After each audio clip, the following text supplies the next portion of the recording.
bem, e quero pedir aos irmãos então que abram suas Bíblias, Efésios, capítulo 1, vamos começar do versículo 15, ok? Nesse mês a gente mudou o tema, não estamos mais no mês de missões, agora o nosso tema é a Escola Bíblica Dominical, e de maneira particular a gente vai falar a respeito da Palavra de Deus, já que a Escola Bíblica, ela é uma escola que ensina a Palavra de Deus. Então nós vamos, neste mês, falar um pouco mais a respeito do nosso compromisso com a Palavra de Deus, e vamos incentivar os irmãos a buscarem a palavra, lerem a palavra, meditarem na palavra, decorar a palavra de Deus e colocar a palavra de Deus em seus corações. Capítulo 1 da carta de Paulo aos Efésios, começando aqui no versículo 15. Vamos lê-lo então, ok?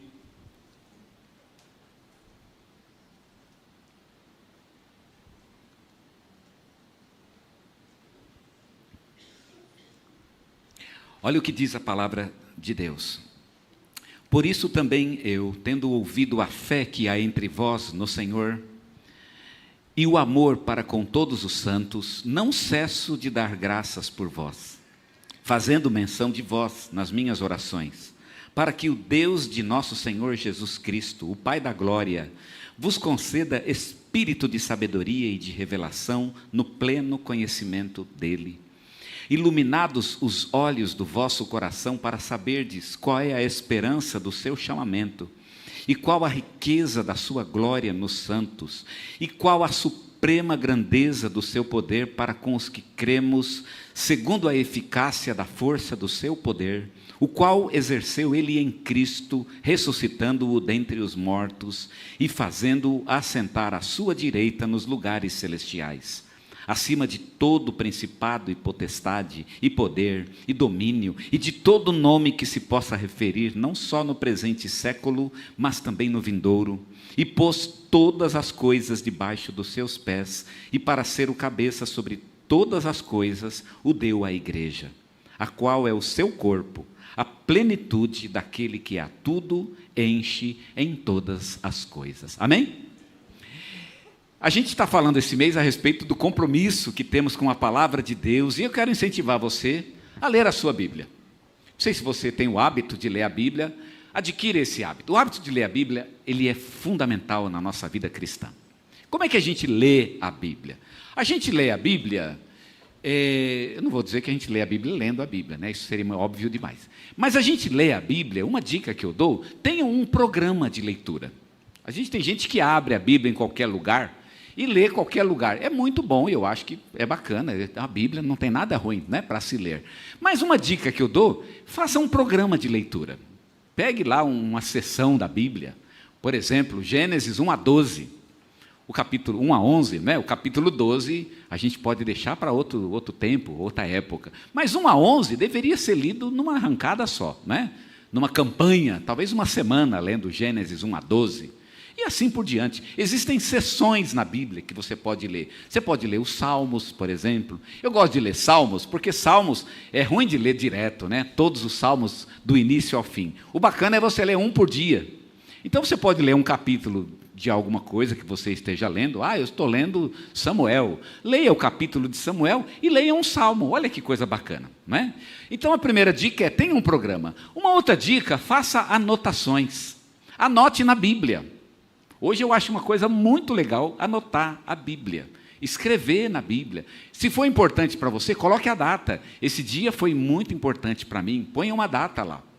Hoje eu abro a minha Bíblia e encontro lá datas. Eu nem lembro exatamente o que aconteceu, mas está lá uma data.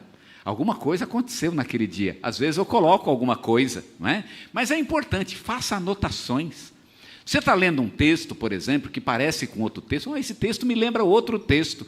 Vai lá no outro. Onde é que está o outro? Leia o outro texto também, para você aprender um pouco mais. Então, vá fazendo da leitura da Bíblia um hábito diário. Isso é importantíssimo. Isso vão acontecer algumas coisas incríveis na vida de vocês. Sabe por quê? Porque a palavra de Deus, ela não é só uma letra morta. Ela não é só um mero texto. A palavra de Deus é viva. E quando você começa a se envolver com ela, você começa a ganhar a vida que ela tem para você. A vida da palavra começa a entrar na sua própria vida e transformar a sua vida. O que é ler a palavra de Deus? O que é essa experiência? Essa é uma experiência de adquirir sabedoria e conhecimento de Deus. Porque não existe sabedoria de Deus fora da palavra. Você não vai ser sábio, porque você sabe que a gente é chamado por Deus para ser sábio. Mas você não vai ser um sábio fora da palavra. Eu nunca vi alguém sendo sábio, por exemplo, né? Mesmo os grandes sábios. Já leu algum grande sábio, por exemplo, que não lê nada, ele só fica meditando, refletindo, tentando entrar em conexão com o seu lado espiritual, né? E fica só naquele clima. Já leu alguma coisa? Eu confesso que eu já li alguns. E eu vou dizer para vocês, irmãos, olha, é difícil, é osso aguentar o texto. É horrível, porque ele não tem nada para falar, ele não aprendeu nada. E como é que ele vai ensinar alguma coisa? Ele só tem um monte de frases, né? Um monte de vocabulário, ele fala as mesmices, e é realmente horroroso, né? A vida cristã, sem a palavra de Deus, ela não tem sentido.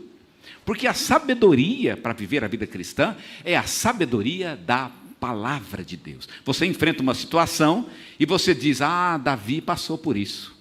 E aí você já sabe o que fazer. Eu já vi essa história antes, Davi. Eu já vi essa história antes, Samuel passou por isso. Já vi esse negócio, Abraão, né? Esse dia eu estava lendo a história de Abraão, a história que Abraão mentiu, falando que a mulher dele era, na verdade, a irmã dele. Já leram essa história ou não? Talvez um dia você tenha que mentir, não é minha esposa, é minha irmã. Espero que a sua esposa concorde com essa história, né? Talvez, eu não sei se ela vai aceitar isso. É minha irmã. Um dia eu vou falar desse texto. Eu tive uma ideia diferente de Abraão esses dias, né? Todo mundo acha que ele foi um safado, não sei. Eu comecei a ver com outros olhos essa história. Mas o fato aqui é que, quando você tem um desafio parecido, você vai lembrar que a Bíblia tem uma história. Irmãos, a Bíblia é cheia de histórias. Jesus, Paulo, Pedro, Samuel, Davi, Abraão, Isaac, Jacó, Isaías, Jeremias. É um monte de histórias, e quando você começa a viver, então, na sua vida, você começa, então, a conectar os acontecimentos da sua vida com os acontecimentos da Bíblia. E aí você vai ficando sábio. Espera aí, o que foi que Davi fez? O que Jeremias fez? Né? Então, você vai lá para Jeremias, ou você lembra, então a palavra de Deus, ela enche o teu coração com experiências, verdades. A Bíblia diz algo sobre isso. Eu estou doente. Será que alguém na Bíblia ficou doente? O que foi que alguém disse quando estava doente? Né? Tem um texto escrito por alguém, enquanto ele estava doente, enquanto estava em dúvida, enquanto estava perdendo a fé. Alguém perdeu a fé na Bíblia? Alguém estava afundando, literalmente, né, por falta de fé. Você pode, então, nos acontecimentos bíblicos, conectar com os acontecimentos da sua vida, e isso te deixa sábio. É exatamente daí que vem a nossa sabedoria. Porque a nossa sabedoria não é a dos livros deste mundo, nem a do conhecimento deste mundo, mas é a sabedoria de Deus em nossas vidas. E à medida que lemos a Bíblia, o Espírito Santo, ele vai nos enchendo com esta sabedoria. O que é isso? O que é essa experiência? Paulo fala que o conhecimento, ou essa sabedoria que vem a nós, primeiramente, ela é um negócio mental. Primeiro, na mente. No versículo 17, Paulo diz, para que o Deus de nosso Senhor Jesus Cristo, Pai da glória, vos conceda espírito de sabedoria. Quando você começa a ler a Bíblia, você vai adquirindo espírito de sabedoria. O que é o espírito de sabedoria? É muito mais do que uma informação, é um espírito de sabedoria. É o próprio Espírito Santo que começa então a trabalhar na nossa mente para criar pensamentos que são pensamentos de Deus. Porque se você não colocar pensamento de Deus na tua cabeça, outros pensamentos virão. E eles vão encher a tua mente. E aí, de repente, você está se afastando de Deus, você está pecando com muita facilidade, você não está conseguindo resistir às tentações deste mundo, e você não sabe por quê. Agora você sabe, porque você não tem enchido a tua mente com os pensamentos de Deus, com as coisas que Deus pensa, com as ideias do próprio Deus. Então, a primeira coisa que Paulo nos diz é que esta é uma experiência que enche a nossa mente, mas também é uma experiência que transforma as nossas emoções. Paulo diz no verso 18, iluminados os olhos do vosso coração. E olha a expressão, os olhos do coração. Por que os olhos do coração? Os olhos do coração, e o coração na Bíblia significam as nossas emoções, os nossos sentimentos. E o que são olhos do coração? Os olhos do coração é a maneira como nós encaramos a vida, como os nossos sentimentos reagem à própria vida. Pelo que você vai ficar triste? Quando você olha para uma coisa, você vai ficar triste? Você vai ficar alegre? Você vai ficar preocupado? Você vai ficar ansioso? Como você vai reagir? Você vai ficar nervoso? Então, os olhos do coração é essa maneira de reagir ao mundo.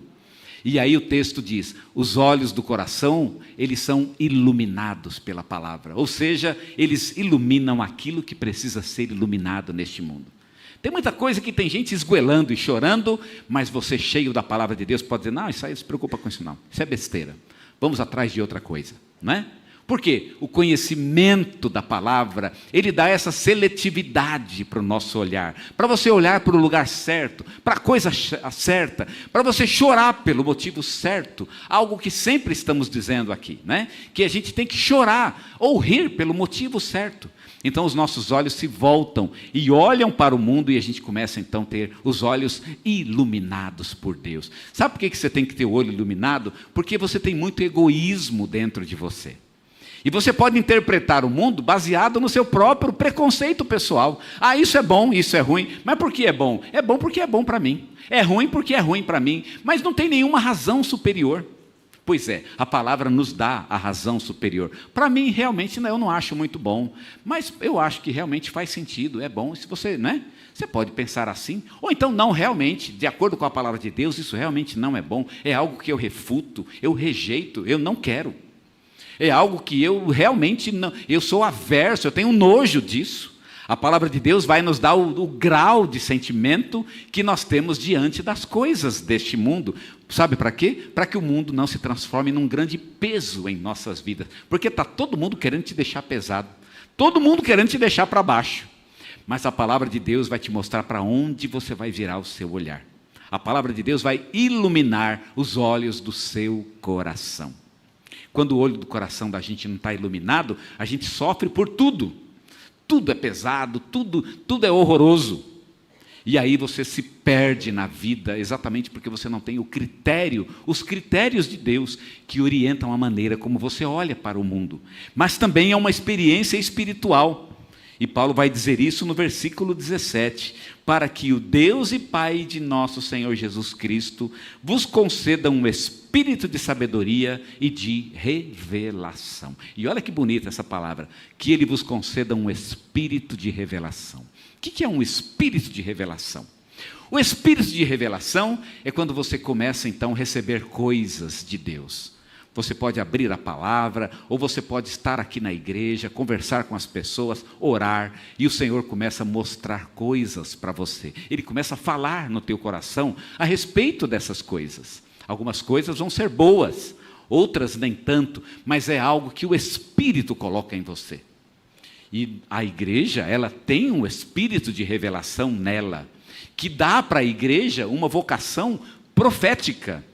Profética, sim. Por quê? Porque o Espírito habita entre nós.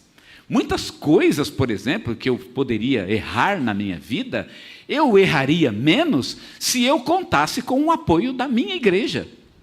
De você chegar, irmãos, o que acha? Numa reunião de oração, né? Irmãos, eu estou com esse plano, esse projeto, essa ideia, o que os irmãos acham disso? Os irmãos vão orar ali, às vezes o Senhor vai falar na hora. Olha, eu não sei, vamos orar um pouco mais a respeito disso, né? Ou então o Senhor realmente isso é correto. Irmãos, esse é um espírito da igreja. E de onde vem esse espírito? Ele vem da presença do Espírito em nós, que usa o conhecimento da palavra para tomarmos essa decisão. Eu já vi muita gente falar de bênçãos que eu sinceramente fiquei desconfiado. Meu Deus, será que é bênção mesmo? Não sei, né? Eu estou vendo muita alegria por uma coisa que está me preocupando. Pode ser que eu esteja errado, né? E o Senhor vai me ensinar algo novo. Pode ser que eu esteja certo, e esse irmão precisa então aprender a depender um pouco mais dessa comunhão, desse diálogo que se tem na igreja de Cristo, e nós precisamos de pessoas assim do nosso lado. Gente de oração, essas pessoas são muito preciosas na igreja. Gente de oração costuma ter muita intimidade com Deus para poder nos ajudar nesse tipo de decisão. Nunca tome uma decisão importante sem conversar com pessoas, sem conversar com Deus em primeiro lugar, sem buscar na palavra, antes de tudo, inclusive. Busque na palavra, mas busque na oração, mas busque na comunhão também, porque através dessas coisas Deus fala conosco. Ele nos dá esse espírito de revelação. O espírito de revelação tem a ver também com a própria palavra de Deus, de você ler a Bíblia e você entender o que ela está falando. E você entender para você mesmo, algo que aquilo foi significativo para você. Talvez um texto que outros vão ler e não vão ver nada naquele texto, vão dizer, esse texto, né, não tem nada, é mais um texto, mas aquilo foi importantíssimo, é o texto da sua vida, é o texto da sua vida. E aí alguém, mas por quê? Porque falou com você, foi uma revelação que Deus fez para você especificamente. Tem muita gente, e quem não tem hábito de ler a Bíblia, provavelmente, raramente ou dificilmente vai ter esse tipo de experiência com Deus, porque Deus usa a sua palavra para nos dar esse espírito de revelação, e o espírito de revelação nos conecta com a palavra, e nós começamos a entender o que ela está nos falando. A gente começa a entender estas coisas. Isso é realmente maravilhoso, um espírito de revelação. Eu acho que eu tive um espírito de revelação um dia desse, lendo a história de Abraão, que eu acabei de falar para vocês. Eu me coloquei no lugar de Abraão. Abraão era um homem riquíssimo. Ele era o líder de um clã. Havia muitos empregados, muitas pessoas. E ele estava num lugar de fome. Fome. E aí ele sabia que aquelas pessoas iriam morrer, porque eles estavam numa terra estranha, não era a terra deles. Eles estavam peregrinando. E Abraão pensou em ir para o Egito. Sabe o que o Senhor colocou no meu coração? Abraão está tentando salvar todas essas pessoas. Me colocou o outro lado da moeda. Abraão está tentando salvar o grupo dele. Vocês acham que Abraão foi covarde dizendo que a esposa dele era, na verdade, a sua irmã? E se ele foi um corajoso? Um corajoso para salvar todo o seu grupo. Ele arriscou o seu casamento, arriscou não, ele matou o seu casamento para salvar toda uma tribo, todo um conjunto de pessoas, talvez milhares de pessoas. Ele tinha a responsabilidade dessas pessoas. Você vai dar razão a Abraão? Pois é, minha primeira tendência, isso foi algo que o Senhor colocou no meu, isso funcionou para mim. Mas aí eu fiquei pensando, Deus, essa é uma lógica do mundo. É a lógica de que eu sou homem, eu tenho que tomar uma decisão de homem, seja homem. Vai morrer todo mundo, e agora? Você é o chefe, você vai fazer o quê?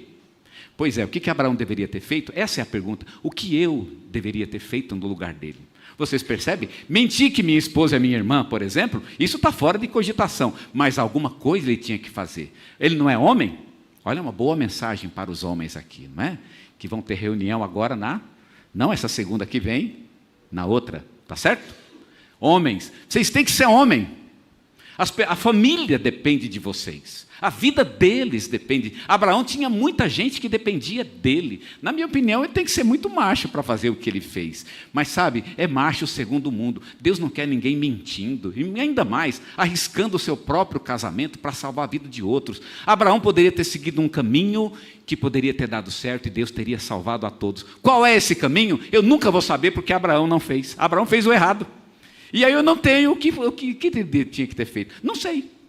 Abraão tinha que ter feito aquilo que eu preciso fazer. Essa mensagem tocou no meu coração. E eu disse a Deus, Deus, eu quero fazer o que Abraão deveria ter feito. Eu sei que mentir sobre a minha esposa não é o caminho. Então, o que eu tenho que fazer? As pessoas que dependem de mim, como eu posso abençoar essas pessoas? Qual é o caminho, então, para isso? E aí, então, o Senhor toca. Vejam, é uma mensagem que funciona para mim. Uma revelação minha. Irmãos, esse é o espírito de revelação. Você lê a palavra, você busca a palavra e ela começa então a ter contato contigo, ela começa a falar da tua vida e você começa então a vivê-la. E eu quero então mostrar o que ela vai fazer em nossas vidas. Qual é o resultado disso? Primeiro nós vimos o que é uma experiência que enche a nossa mente de pensamentos, que enche o nosso coração de bons sentimentos e que nos conecta com uma experiência espiritual, com o Espírito Santo. Mas sabedoria, então, para fazer o quê? Qual é o alvo? E qual é o objetivo disso? Aonde eu vou chegar? E Paulo nos diz onde vamos chegar. Primeiro, a gente vai poder olhar para dentro da gente mesmo e vamos poder fazer uma avaliação de nossa própria esperança. Paulo diz isso no verso 18: iluminados os olhos do vosso coração, para saberdes qual é a esperança do seu chamamento. Qual é a esperança? Paulo está pressupondo que você não sabe qual é a sua esperança. Você não sabe. Eu não sei. E sabe, quando você não sabe qual é a tua esperança, você não espera nada. Mas aí Paulo diz, os seus olhos podem ser abertos e Deus pode mostrar o que esperar dele, o que esperar de Deus. Deus, me dê uma esperança. E meus irmãos, o mundo precisa ver gente de esperança, esperança de Deus.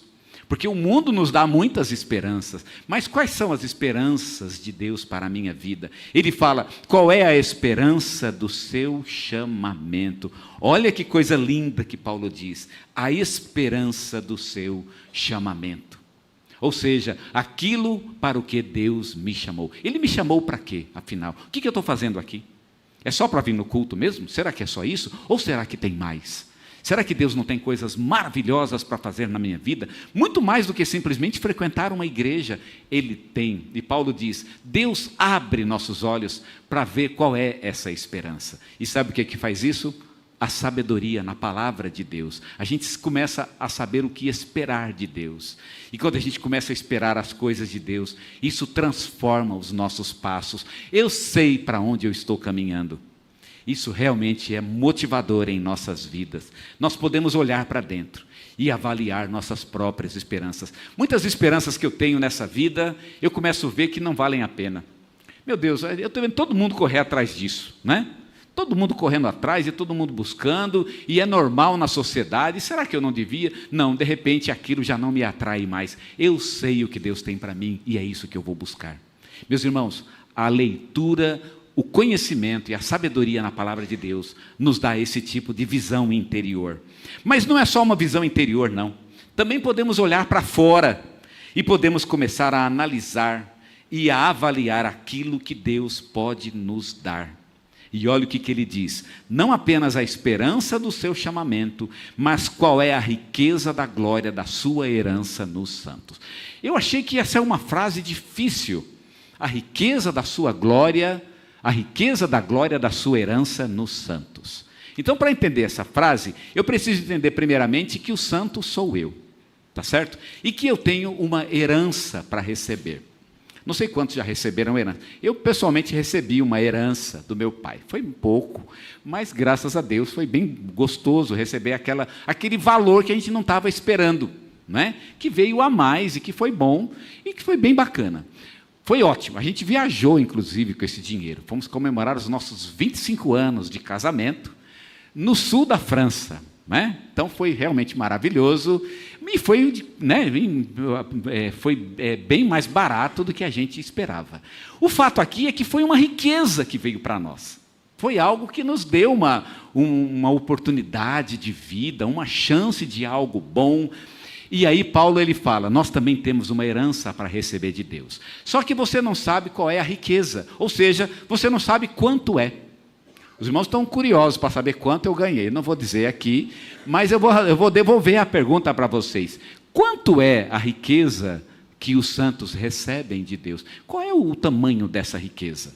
E aí Paulo, vocês não sabem qual é o tamanho dessa riqueza. Essa riqueza, Deus vai ter que abrir os olhos de vocês para verem isso. Porque tem muita gente que não está vendo riqueza em sua própria vida. Tem muito crente que é pobre. Ele vive com Deus, anda com Deus e é pobre. Vive uma vida de pobreza espiritual. É um miserável espiritualmente falando. E não desfruta de tanta coisa linda que Deus tem para nós. Tanta coisa maravilhosa que enche a nossa vida. São riquezas espirituais. Porque o dinheiro para Deus não tem valor, né? Alguém fala que a rua lá é de ouro. Mas o ouro para Deus ele é tão valioso quanto a pedra, não é? Deus, não existe essa questão de uma coisa mais valiosa com Deus. A pergunta é o que tem valor para Deus? O que torna Deus rico? Você sabe que Deus é rico. Mas uma coisa que Deus, eu sei que Ele não é rico, é de dinheiro. Deus não é rico porque Ele tem mais dinheiro do que outra. O dinheiro para Deus não tem valor. O que deixa Deus rico? Em que consiste a riqueza de Deus? Que eu posso dizer, é isso que torna Deus rico. O quê? Sabe o que torna Deus rico? A sua própria glória. E tudo aquilo que vem da glória de Deus. Deus é rico de amor. Deus é rico da sua própria paz. Deus é rico da sua própria majestade, da sua própria soberania, do seu próprio poder, e muitas vezes você não percebe isso, e sabe, é isso que Ele compartilha conosco. Deus compartilha conosco a sua própria riqueza, nos dá a sua própria riqueza.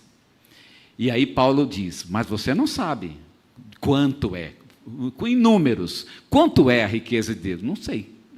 Mas você não sabe porque você não tem a sabedoria de Deus, porque não foi iluminado por Deus. Quando buscamos a palavra e temos os olhos iluminados, a gente começa a ver o tamanho da riqueza de Deus. Gente, é muita riqueza, e você então transborda na riqueza daquilo que Deus te dá e com aquilo que Ele enche a tua vida. A terceira e última coisa, e quero encerrar com essa, quando nós estamos com Deus, não apenas nós compreendemos nós mesmos, nossas próprias esperanças, não apenas compreendemos aquilo que Deus nos dá, porque Deus nos dá muitas coisas, e às vezes você reclama porque Deus não te deu uma coisa. Deus não me deu saúde. Não deu saúde, mas deu o quê? Alguma coisa Ele deve ter dado.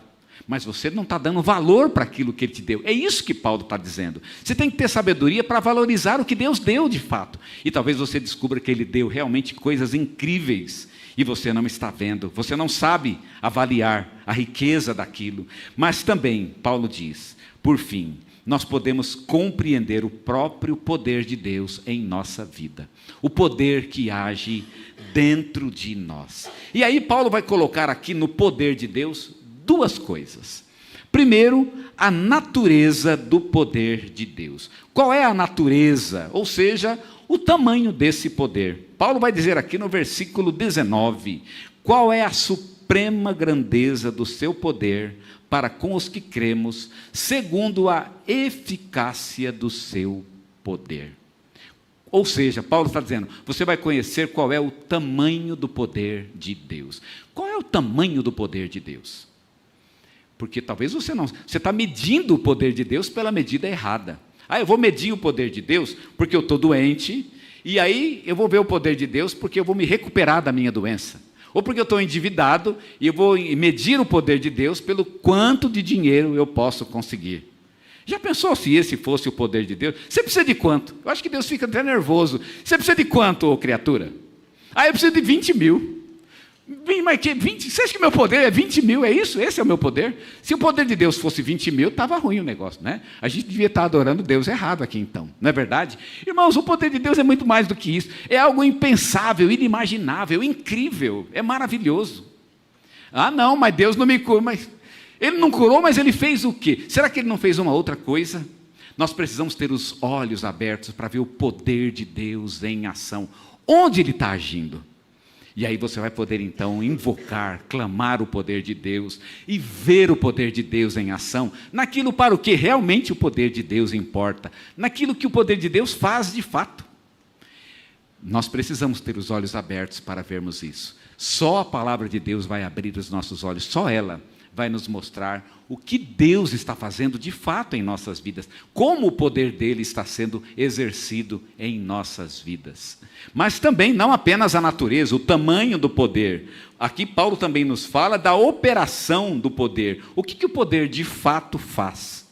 E aí Paulo nos dá um exemplo do que o poder de Deus faz. Porque você está preocupado com os 20 mil, não é isso? Então deixa eu falar para você que está preocupado com os 20 mil, o que o poder de Deus faz de fato? Paulo diz no versículo 20, o qual exerceu ele em Cristo. Esse é o poder de Deus.